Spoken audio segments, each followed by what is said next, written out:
Merci beaucoup, frère Bosé. Bonsoir, mes amis. Je suis très heureux d'être ici ce soir avec vous pour servir le Seigneur. Je regrette de vous avoir déçu hier soir, ce n'était pas ma faute. J'étais ici, mais un petit quelque chose s'est produit qui a fait que les gens, quelque chose à rapport avec leurs églises, si bien que si je prêchais là-bas, tout le monde, si je prêchais ici, alors ils ne me permettraient pas de prêcher là-bas. Donc j'aimerais au moins tenir parole. Et j'avais donc promis de venir ici, c'est pourquoi je suis venu. Et je suis heureux d'être ici. Et je prie Dieu de nous aider maintenant et de nous accorder 2 excellentes soirées de réunion pendant que nous sommes ici. Et je suis juste un peu fatigué. Nous revenons d'une série de réunions en Floride. Je pense que c'est notre 6e semaine. Nous avons tenu des réunions sans interruption, c'est pourquoi je suis très fatigué. Nous avons parcouru, Billy et moi, je pense, 1700 km en une nuit à bord d'un break Chevrolet. Nous avons effectué ce trajet d'environ 23 heures. J'étais des deux côtés. De toute façon, nous avons passé un bon moment à le faire. Nous sommes rentrés directement à la maison et ensuite nous sommes venus directement ici. Hier soir, j'étais très fatigué. Nous sommes rentrés un peu tard. J'étais ici vers 7 heures et nous sommes venus à la réunion. Et j'ai alors appris que quelque chose avait mal tourné dans certaines dénominations et tout. Moi, je suis interdénominationnel.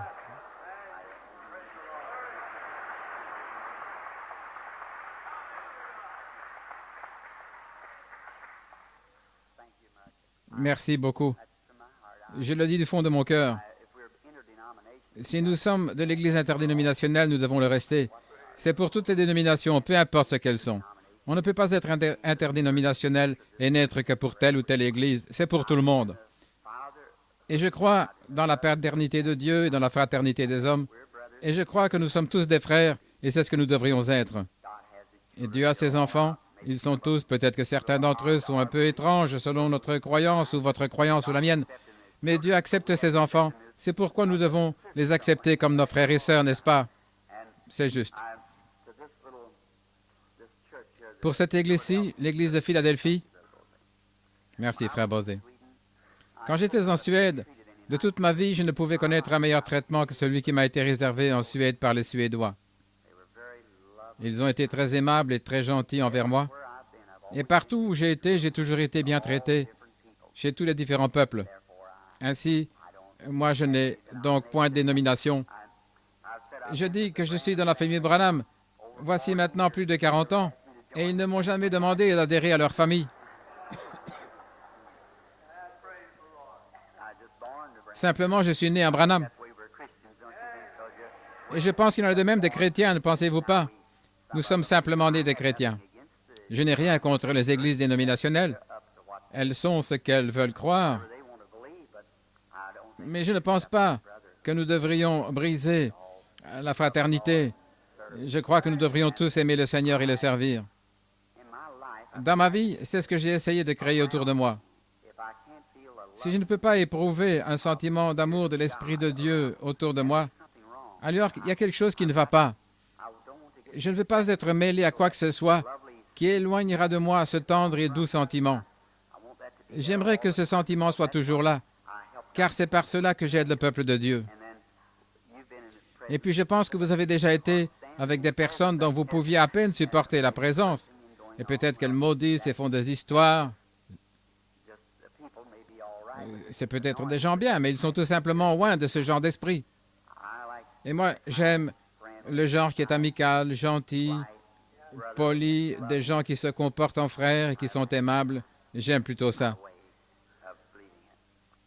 Et c'est ce que je crois. J'étais en train de réfléchir. C'est nous qui portons les fruits de Dieu. Et je crois que dans Saint Jean, chapitre 17, Jésus a dit, « Vous êtes le sarment, et lui, il était le cep. » Or, le cep produit les fruits, mais ce sont les sarments qui portent les fruits. Si le sarment tire sa vie du cep, eh bien, c'est le même genre de vie qui est dans le cep. Ne le pensez-vous pas? Forcément. Eh bien, nos mains, nos lèvres et nos yeux sont les mains, les lèvres et les yeux de Dieu que nous avons ici, qu'il a sur la terre. Eh bien, il est retourné à Dieu et il a envoyé l'énergie de son esprit pour nous oindre du Saint-Esprit. Et si donc nous lui sommes soumis, alors nos mains représentent ses mains. C'est pour cette raison qu'il a dit, ils imposeront les mains aux malades et les malades seront guéris. Et quand les apôtres avaient reçu le Saint-Esprit, ils imposaient les mains aux gens. Il se passait quelque chose. Simon le magicien a compris qu'il se passait quelque chose quand Pierre imposait les mains aux gens et que ces derniers recevaient le Saint-Esprit. Il s'agit du don de Dieu. Eh bien, c'est glorieux. Maintenant, quiconque, combien parmi vous les mères, quelle mère ici ne sait pas ce que c'est l'imposition des mains? Quand un petit bébé s'agite, pleure et tout, et que la main de cette mère touche tout simplement ce bébé, ça règle la question. Le petit arrête de pleurer, il se blottit contre sa maman. C'est cela l'imposition de vos mains. C'est cela, la mère, il s'agit d'un contact.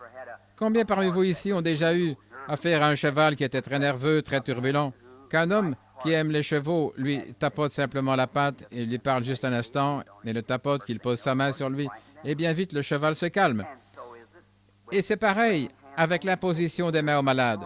Si Dieu nous oint pour que nous le fassions, nos mains représentent les siennes. Les seules mains qu'il possède, ce sont les nôtres. Et nous prions pour les malades. Tout d'abord pour le médecin. Eh bien, des fois, les médecins sont oints du Saint-Esprit et ils prient pour leurs patients. Et des fois, le médecin, dans le cadre de sa formation, il a étudié la science et les grandes œuvres qui nous ont aidés de différentes manières, nos hôpitaux et tout. Et le médecin entre et il a une lentille, un rayon X, à l'aide duquel ils peuvent regarder et voir une grosseur ou différentes choses qui ne vont pas, des os fracturés. Maintenant, combien c'est contraire à ce qu'était la science autrefois? Les gens disaient qu'il n'existait point de lumière en dehors de la lumière du soleil. La Bible déclare que notre corps est plein de lumière. La radiographie prouve cela. C'est de la lumière de notre corps qu'il s'agit. Cela produit une ombre, et il voit ça avec les rayons X. Eh bien, si le médecin peut palper quelque chose, qu'il peut inciser, quelque chose que l'un de ses 5 sens peut percevoir, je pense qu'aujourd'hui, nous avons des médecins très brillants, de bons hôpitaux et de bons médicaments. Et nous sommes très reconnaissants au Dieu Tout-Puissant de les avoir. Je suis reconnaissant. Et ils font tout ce qu'ils peuvent. Mais parfois, cela les dépasse. Parfois, ils n'en sortent pas. Alors, nous avons un droit parfait. Si tous les facteurs humains ont échoué, nous avons toutefois le droit de nous approcher de Dieu et de lui demander qu'il nous aide. C'est juste, il agit, il a promis de le faire. Or, le médecin ne prétend pas être un guérisseur. Il ne prétend guérir personne. Il déclare seulement assister la nature. C'est Dieu qui guérit. Eh bien, si vous fracturiez le bras, le médecin pourrait uniquement remettre le bras en place, et le médecin ne peut pas guérir le bras. Le médecin ne fait que remettre l'os en place. Dieu, c'est la nature, comme on l'appelle. C'est en fait Dieu qui guérit l'os. Si nous voulons examiner cela, le médecin pourrait arracher une dent cariée. Eh bien, maintenant, il ne guérit pas l'alvéole. Il ne fait qu'arracher la dent. Il ôte l'appendice malade, mais c'est Dieu qui guérit. Voyez-vous, les médicaments maintiennent la propreté alors que Dieu construit les tissus. Dieu est le seul créateur qui soit, n'est-ce pas juste? Et c'est lui qui crée les cellules et tout, qui édifie la foi.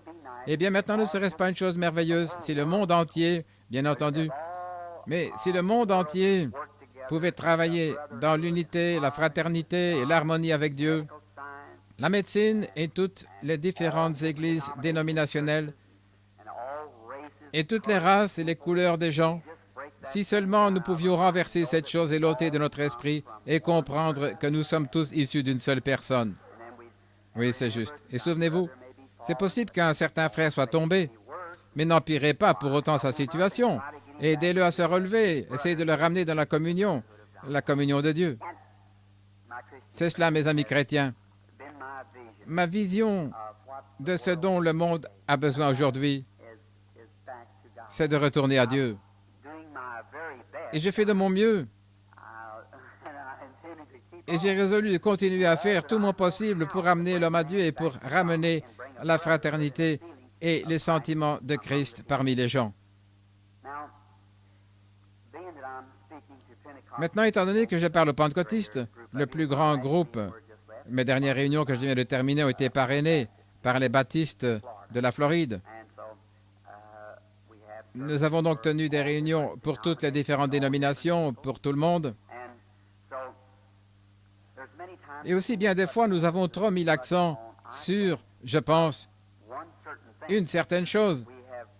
Nous avons trop mis l'accent, si vous voulez bien m'excuser, car ce n'est que notre groupe qui est ici ce soir, et je me sens vraiment chez moi à cette chaire, et je suis vraiment le bienvenu, je le sais, et je vous aime, et c'est pourquoi je dis ces choses.